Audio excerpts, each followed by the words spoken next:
Corona sin Dios. Es el tema que hoy quiero que platiquemos. La semana pasada hablamos acerca del arca sin corazón. Y hablábamos acerca de cómo fue posible que una persona de 98 años amara más el arca de Dios que a Dios mismo. Y fue desafiante pensar en algo así, pero pasó. Y hoy vamos a hablar sobre una corona, pero una corona en la que Dios también en algún momento dijo, yo ya no estoy ahí. Y aprendamos de eso, porque la serie que estamos viendo hoy es esta que está aquí, Dios ve más allá. Y vamos a hablar acerca de Saúl. Vamos a leer, amados hermanos, en nuestras Biblias. Por favor, si me pueden acompañar en el pasaje del primer libro de Samuel, por favor. Capítulo 15, versículo 30. Primer libro de Samuel, capítulo 15, versículo 30. Y la palabra de Dios dice de la siguiente manera. He pecado, respondió Saúl, pero te pido que ahora me sigas reconociendo ante los jefes de mi pueblo y ante todo Israel. Regresa conmigo para que adore al Señor, tu Dios. Ya no le dijo mi Dios o nuestro Dios, ya le está diciendo al profeta, tu Dios. El contexto, ¿qué había pasado? Vamos a situarnos un poco. Yo sé que esa es una historia que tú conoces. Sabes que Saúl fue el primer rey sobre la casa del pueblo del Señor. Recordarás que anteriormente a la monarquía existía un sistema de jueces. Y los jueces iban pasando uno tras otro. Y el último juez que fungió como tanto profeta y como juez de Israel, pues es este personaje que conocemos que tiene el nombre del libro, que es Samuel. Y Samuel tiene un detalle con el pueblo, porque el pueblo dice, queremos rey, queremos parecernos a los demás pueblos, queremos un rey. Y bueno, este rey fue el primero, Saúl. Era un varón bien parecido. Se parecía a los varones de Westland, así como lo escribe la Biblia, bien parecido. Dice la Escritura que no había nadie del pueblo que le alcanzara los hombros. Imagínate eso. ¿Quién es el más alto aquí? Creo que está entre el hermano Juan Jesús y el hermano Adrián. Pero imagínese, hermano, todavía así que ustedes no le llegan a alguien a los hombros. Y sobresalía este personaje, este primer rey, bien parecido. A la vista, si alguien lo ve, pues alguien dice, pues este es alguien que merece respeto. Posiblemente por eso el profeta, cuando llega a la casa para poder ungir después a David y ve a un joven igual grandote, bien parecido, dice, pues este debe de ser. Pero el Señor lo corrige y le dice, mira, tú te estás guiando por la vista. Para tu vista esa persona se ve muy bien, pero yo no me guío por eso. Yo me voy a guiar, dice Jehová, por esto, porque estoy buscando a un varón conforme a mi corazón. Y bueno, Saúl era alguien bien parecido. ¿Qué pasó con este rey? Fue rechazado al inicio por gente que cuestionaba si realmente sería un rey. En el contexto, cuando lo presenta el profeta, dice, aquí está el rey, todos festejan. Y hay un grupito que no, dice, él va a ser, ¿quién va a ser él? ¿Por qué? Porque tenía algo de temor, era algo temeroso. Estaba grandotote Saúl, pero no sabían dónde estaba. ¿Y dónde está la persona que está mencionando el profeta? Y ahí venía de donde se había escondido y había gente que no creía. En ese contexto, la palabra de Dios menciona que Saúl hizo lo correcto.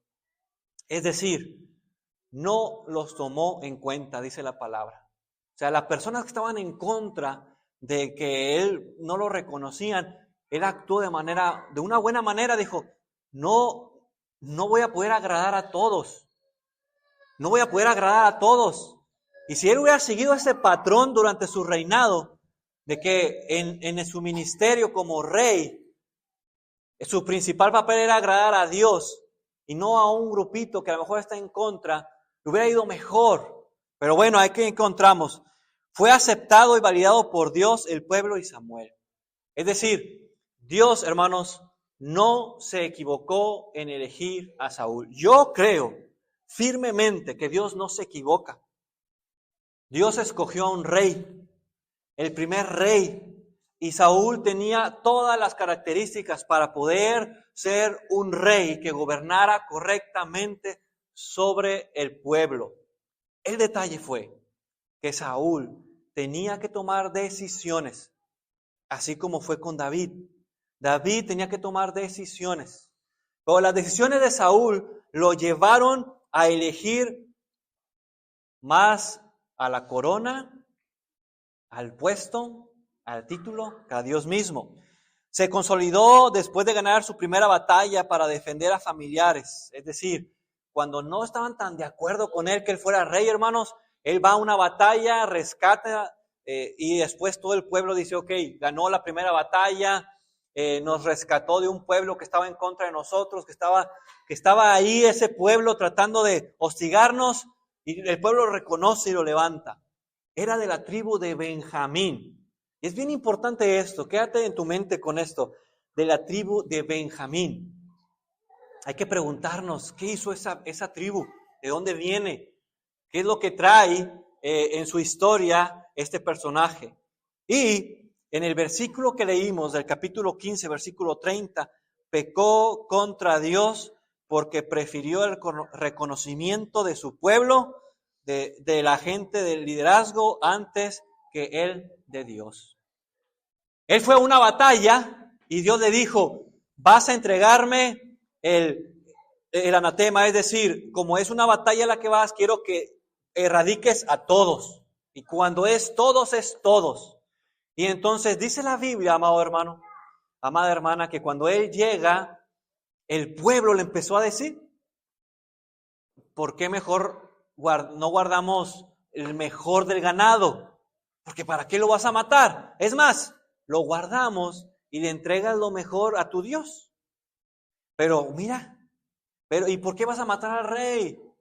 El rey, déjalo con vida, empieza a ser de los reyes pues tus esclavos, y que la gente vea que tienes como servidumbre a otros reyes, que reconozcan que tú eres el rey, que digan, no, mira, él es ¿cómo dirían en Latinoamérica? El cacique, el tlatoani, dirían en México, ¿no? Que dirían, tú eres el rey, el jefe, el mero del pueblo.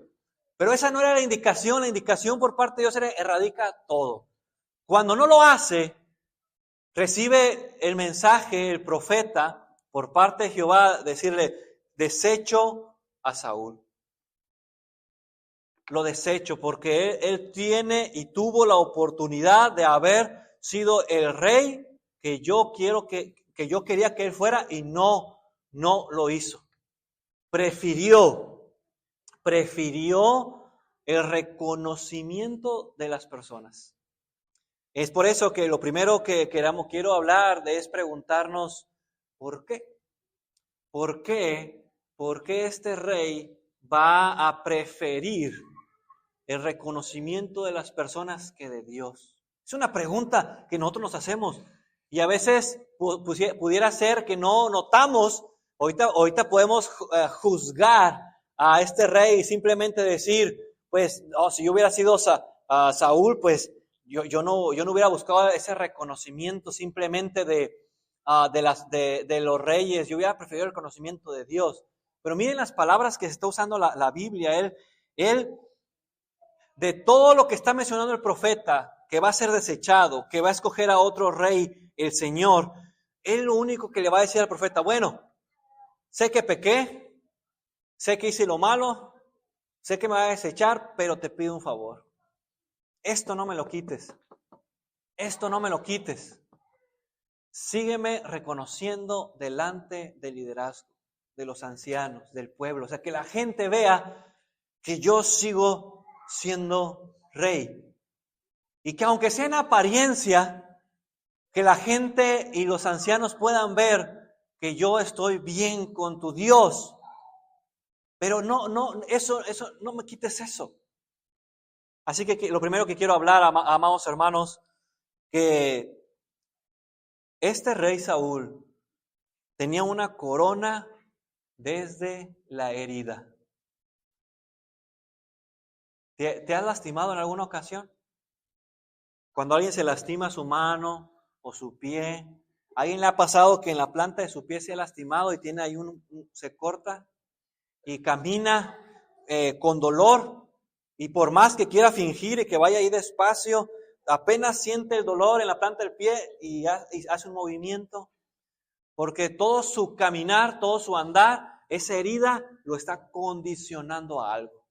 Si tienes una herida en la mano y no has sanado, está abierta y tú tomas algo y lo aprietas, va a haber un dolor y se va a notar. Cuando nosotros, amados hermanos, trabajamos y estamos en la vida cristiana, en la espiritualidad, en la fe, y el Señor nos ha perdonado nuestros pecados, pero hay cosas que el Señor necesita sanar. Y si no sanan en nuestro caminar espiritual, de repente va a haber cuando pisemos ahí nos va a doler. Es decir, has escuchado expresiones que, oye, le echaste sal y limón a la herida, espérate tranquilo, ¿no? Cuando hay algo que hemos vivido y alguien menciona algo y alguien dice algo y alguien dice, oye, pareciera que echaste ahí limoncito o sal y duele. Y respondemos desde ahí, desde ese dolor. La corona de Saúl responde a una herida. Quiero explicarte un poco sobre qué es una herida. Las heridas, hermanos, son emociones que pueden surgir de experiencias dolorosas, abandono, la crítica, el maltrato o el rechazo. Estas heridas van a influir en cómo una persona percibe el mundo y responde a situaciones cotidianas.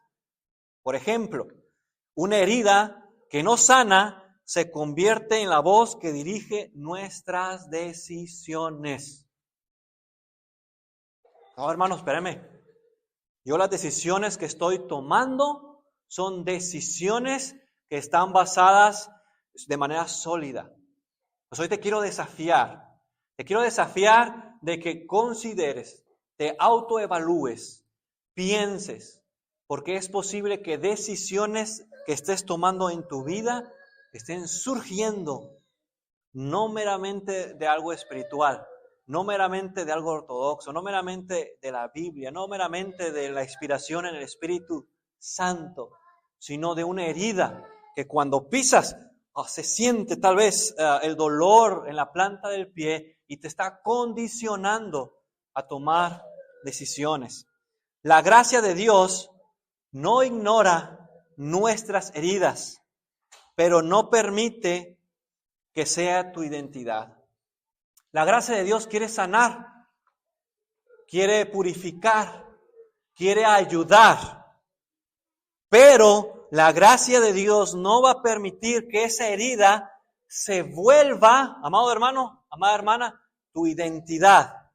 La gente herida necesita trabajar, la gente herida necesita trabajar ese aspecto. Por ejemplo, la gente herida necesita tratar mal a los demás para sentirse mejor en sus propias vidas. Qué difícil, ¿no? Y podemos hablar de diferentes tipos de heridas, pero vamos a hablar la de Saúl para entender por qué se está comportando como se comporta y haciendo lo que hace y poderlo traer a nuestras vidas y decir, ok, tengo que tener cuidado con mi vida, con lo que he pasado, porque no vaya a ser que al final termine prefiriendo la corona que a Dios. Que termine prefiriendo el reconocimiento que el reconocimiento de Dios. Saúl tenía una herida a la cual respondía. ¿Te cuento cuál es? Saúl era de Benjamín. Y si tú tienes tiempo en esta semana, lee el libro de Jueces. Al final del libro de Jueces, del capítulo 19 al capítulo 21, sucede algo. Se cuenta la historia de un matrimonio donde la esposa le fue infiel al esposo y eran de la tribu de Leví.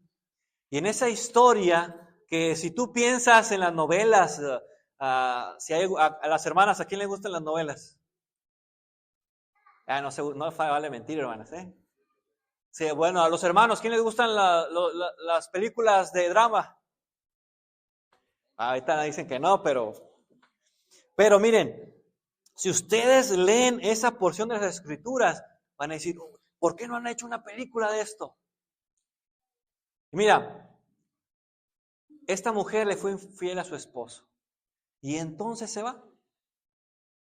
Y el esposo dice, la perdono. Y va por ella. Y cuando la convence y la trae y se va a restaurar esa relación, sucede algo. Él toma una decisión. El levita dice, ¿saben qué? No quiero pasar por este camino para regresar a mi pueblo. No quiero regresar a este camino de personas impías. Voy a pasar por donde hay gente de mi pueblo. Y llega ahí. Pero te digo algo. Estaba la tribu de Benjamín ahí. Y la tribu de Benjamín eran guerreros. Eran del físico de los más fuertes. Eran personas expertas en el arco. Buenos para la batalla. Expertos en eso. ¿Y saben qué hacen? Pues van y sodomizan a la mujer. La sacan. La matan. La terminan, dice la Biblia, el último suspiro. Y queda ahí. Sí sabemos, ¿verdad? Uso esa palabra para que no me entiendan los chiquitines. Y después,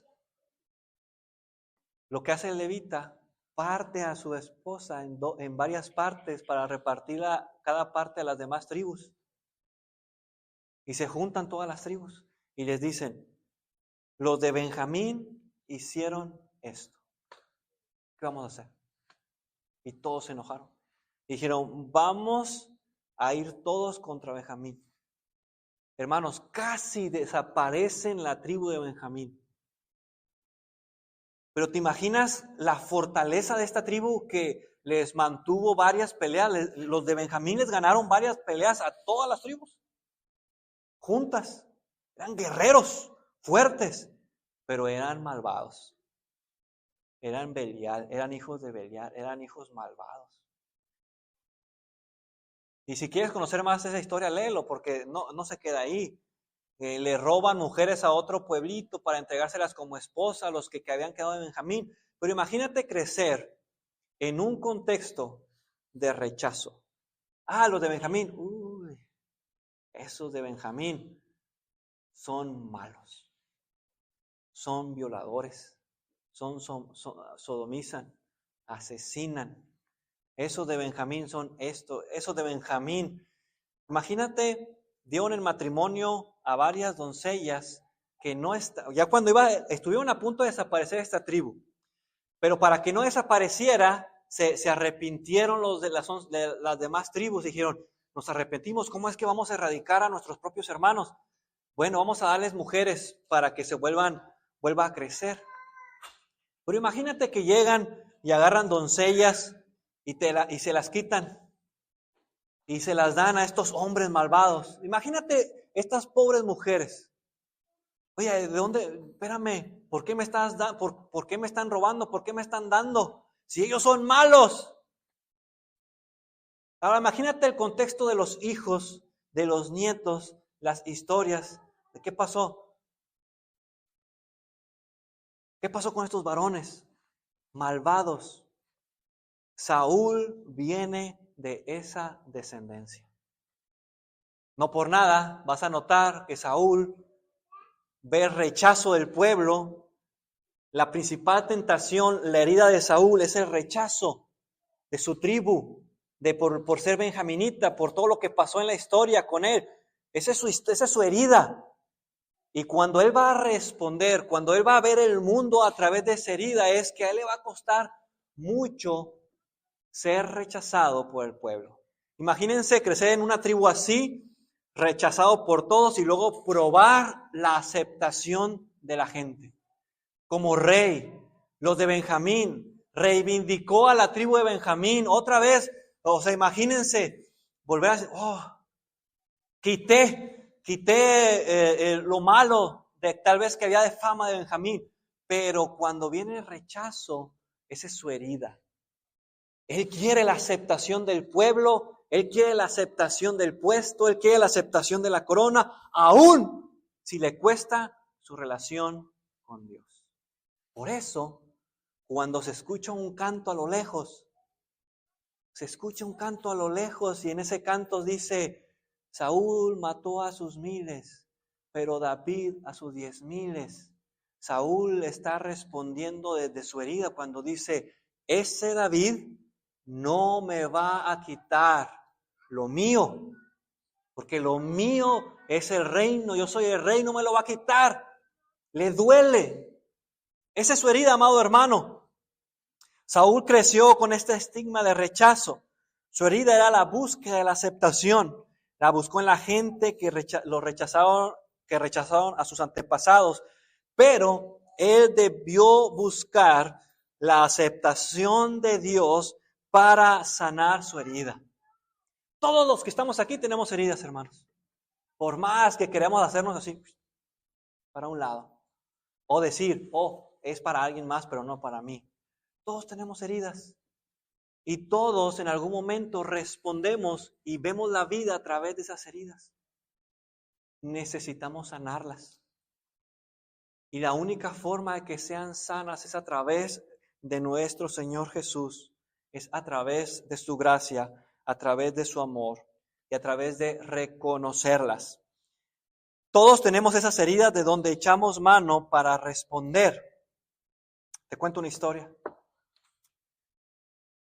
Hay una persona que se llama Leonel Díaz. Esta persona fue una persona que se dedicó al desarrollo organizacional para las empresas.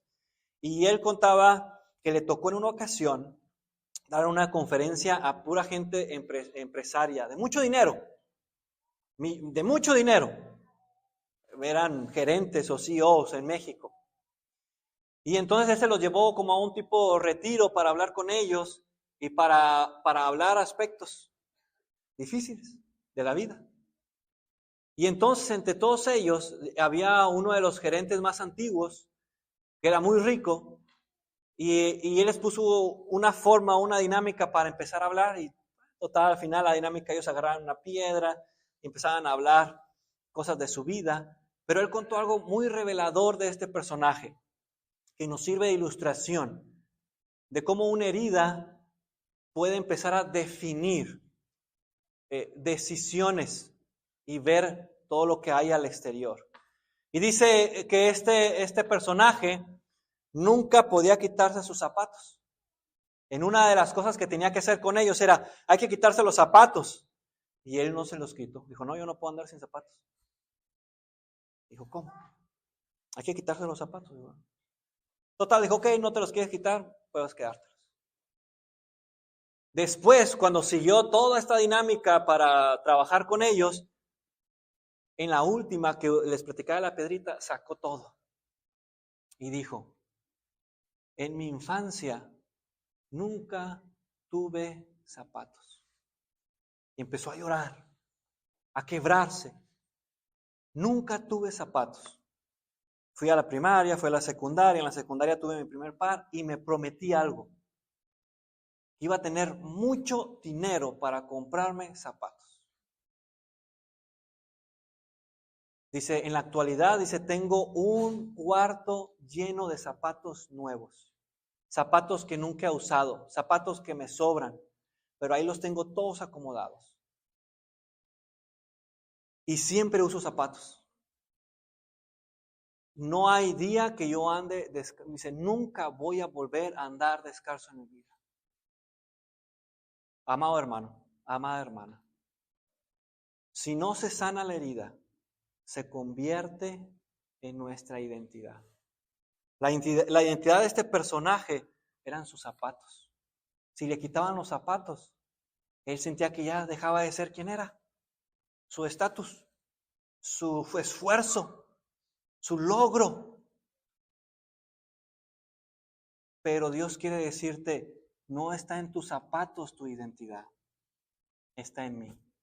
Lo que quería enseñarle Dios a Saúl, tu identidad, tu relación conmigo no está en tu corona, no está en tu puesto, no está en lo que tú haces, está en mí. Lo que Dios quiere enseñarle a Saúl, Saúl entiende. Dale casi así un un zape. Entiéndelo, Saúl. No está en esa corona. No está en los aplausos de los ancianos, de los líderes. No está en el pueblo. No está en que te reconozcan ellos. Está conmigo. Yo puedo sanar. Si ellos no te dan el reconocimiento, si tu tribu fue una tribu rechazada, si tu tribu tú creciste en dolor y tienes heridas de eso, tú mereces solamente ser reconocido por mí y eso te debe de bastar. Por eso Pablo tenía esas palabras, las palabras de Dios a Pablo: bástate en mi gracia. Eso, hermanos, es algo que tenemos que entender. Realidades de responder desde la herida en nuestro contexto. Las personas que responden desde su herida tienden a generalizar experiencias. Por ejemplo, esto te puede llevar a la desconfianza y dificultades en poderte relacionar. Todos los hombres son malos. ¿Has escuchado esa palabra? Tal vez hay una herida donde hubo una mala experiencia con un varón y entonces desde esa herida, a lo mejor una dama puede ver toda su realidad y decir: todos los hombres son malos. Y generalizamos. Y no es cierto. Hay un varón, vemos a Jesucristo, un varón que es nuestra guía para poder mejorar nuestra vida. Pero también puedes ver otras expresiones: todo el mundo está contra mí. No es cierto. Tal vez sí, alguno, dos o tres que causaron la herida y estamos viendo a través de ella y simplemente estamos diciendo: todos están contra mí. Pero no es cierto, no están todos contra ti. Estás viendo el mundo a través de una herida que Dios necesita sanar. Porque, lo repito, no vaya a ser que terminemos prefiriendo la corona, la herida, que a Dios mismo. ¿Cuáles son las heridas que podemos tener en nuestro contexto, como Westland, aquí, en nuestra cultura? Bueno, yo creo que todos en algún momento podríamos decir, de nuestros países hispanos hasta aquí, podríamos decir que tal vez muchos de nosotros hemos tenido luchas económicas contra la pobreza, contra la escasez, y eso puede ser una herida. Y tenemos que pensar si respondemos a nuestra realidad desde ahí. Si la economía te hirió, es posible que desde ahí vamos a estar respondiendo. Por ejemplo, no querer usar el dinero, dolor al dar, dolor al soltar. Te cuento otra ilustración. Había un matrimonio, esto creo que se lo conté a varios matrimonios en un taller, pero había un matrimonio que estuvo a punto de separarse, se iban a divorciar, porque el esposo no pagaba las cuentas. Y la esposa le decía: ¿por qué no pagas las cuentas? Tienes que pagar los recibos o los biles. Y el problema se hizo tan grande que estuvo a punto de causar un divorcio. Cuando ellos platican y fueron sinceros unos con otros para saber por qué no pagaban, porque el problema de pagar no era que no hubiera dinero, era que sí había dinero, hermanos. Ese varón, ese esposo tenía dinero, pero resulta que a este varón le gustaba traer los fajos de billete. Y traía siempre el dinero en un fajo de billetes aquí, así hecho bola. Y le gustaba sentir que tenía dinero aquí. Y cuando él decía, cuando le dijo a su esposa: es que cada vez que voy a pagar algo con este dinero, siento que me voy a quedar pobre. Y yo fui muy pobre de niño. No tuve de comer, no tuve casa. Y empezó a contarle todas las carencias. Y cada vez que yo suelto, me duele. Esta persona estaba desde su herida, estaba manejando su vida, estaba afectando su matrimonio. Y posiblemente, seguro, venía un divorcio y iba a afectar su fe. También puede ser desde la envidia, hermano. Si pudieras comerte tus propias palabras, tu alma sería nutrida o envenenada. La envidia puede ser un aspecto también de que otra persona esté avanzando en su vida y respondemos como síntoma: porque esa persona sí está teniendo más beneficios que yo. Y la envidia es un síntoma de hablar, de ver el mundo desde una herida que no se ha sanado. Y es un problema porque la envidia es una obra, viene de la carne. Pero imagínate que si pudieras poner todas tus palabras en tu mesa como un buffet Y si te las pudieras comer, ¿tu alma sería nutrida o sería envenenada? ¿O se te atorarían aquí? Pásenmela, Dr. Pepper, para que se me pase. Porque las palabras que tal vez que estoy hablando durante la semana no sean de mucho nutrir. No debemos de envidiar. Debemos de animar, de apreciar. Si un hermano es prosperado o una hermana es prosperada en cualquier ámbito, debemos de ponernos contentos, aunque sea algo que nosotros no tenemos. Aunque sea algo que no hemos sido aún bendecidos, pero decir, bendito sea el Señor, aunque yo no lo tenga. Me pone bien contento, bien feliz. Si no tenemos esa capacidad, hay una herida que está provocando que yo esté cometiendo envidia. Situaciones específicas, por ejemplo, las situaciones migratorias. ¿Se ponen contentos cuando un hermano o una hermana quiere arreglar su situación migratoria y la arregla, hermanos? Oh, wow, viene ahí ¿qué pasa en tu corazón? ¿Qué hay aquí? Responde desde una herida y la herida provoca una envidia o un enojo o un ataque. Eso le pasó a Saúl. Saúl le dieron atención a David y dijo, ¿por qué a él le dan atención? Yo soy, y estaba viendo su vida y lo va a matar. Te voy a matar, David. Porque todas esas canciones que se están cantando a ti deberían de ser para mí. Son para mí. La herida provoca eso, hermanos. Lo que te está dando Dios a ti, bendiciendo a ti, ¿por qué a mí no? Y entonces hablo y me duele. Nosotros tenemos que sanar y decir simplemente, bendito sea el Creador que los prospera económicamente. Si el Señor te da un mejor trabajo, te da una mejor, te bendice en tu familia, te prospera en tu familia de muchas maneras, tú debes de decir, bendito sea el Señor, que a uno de mis hermanos, que es de sangre, porque la sangre de Jesús nos une, te está dando. Qué bueno. Estoy contento por ti. Saúl estaba rechazado. Buscaba la aprobación de los demás y aún así le costaba eso su relación con Dios. La única forma de sanar las heridas es responsabilizarnos de ellas. Y empiezo a finalizar con esto. Somos responsables. No podemos lavarnos las manos de las consecuencias que tomemos por responder desde esa herida que está en nuestras vidas.